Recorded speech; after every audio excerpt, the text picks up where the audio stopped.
Good morning, this is Kris Shoemaker, also known as Yehudah ben Shomeyr, and you're listening to Coffee with Kris, the time of the day where we share a cup of coffee and share a bit of the Word of God. Alright, this is our fourth Sidra, our fourth Aliyah of this Torah portion for this week of Mattot, which means tribes, and is taken from Numbers chapter 31, verses 25 through 41.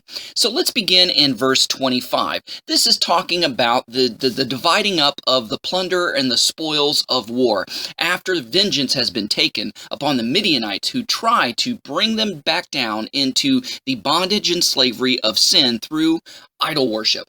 And so it says, Adonai said to Moses, saying, "Count the total of spoil from the captive people and animals, you and Eleazar the priest, and the princes of the fathers of the community. You are to divide the spoil between those fighting in the war, taking part in the battle, and the rest of the community. You are also to set apart from the men of war going into battle a tribute to Adonai, one item from every 500, whether person, cattle, donkeys, or flock." So we see that God even gets the spoils of war. Now, what happens to that? We know that God doesn't literally get it. He doesn't literally come down from heaven and say, "Yoink, this is mine." So where does it go? It goes to the Levitical priesthood. It goes to the tabernacle and to the service of the tabernacle.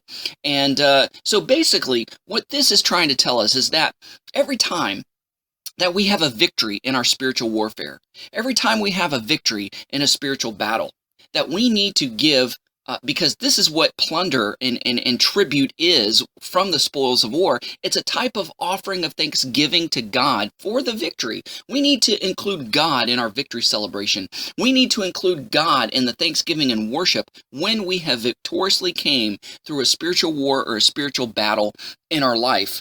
Because remember, in John 15:5b, it says, "Without me, you can do nothing." So the entire reason for the victory in the first place is that God gave you the strength, the power, the wisdom, and the ability to win that war. You couldn't have won this spiritual battle by yourself or on your own. And it says in Acts chapter 17:28, "In him we live, move, and have our being." God deserves all the thanks and all the praise, because without him, we can do nothing. It's because of him we can actually fight and we can actually battle. And in the Psalm, David said he gives thanks to God who teaches his fingers how to war. It's God who taught him how to fight victoriously and to win the battles. It wasn't David and his own gifts and talents and acumen and whatever, but it was all God. And God deserves all the praise, honor, and glory. You know, we beg and beg and beg God through our prayers. Lord, I need this. Lord, I need that. Lord, help me with this. Lord, help me with that. Give me victory over this. Give me victory over that. But how many times do we actually, after we get what we need from God, and after we win a victory in a battle or overcome a certain temptation, how many times do we stop and say thank you? We're so ready to say gimme, gimme, gimme, but we're not so ready to say thank you, thank you, thank you.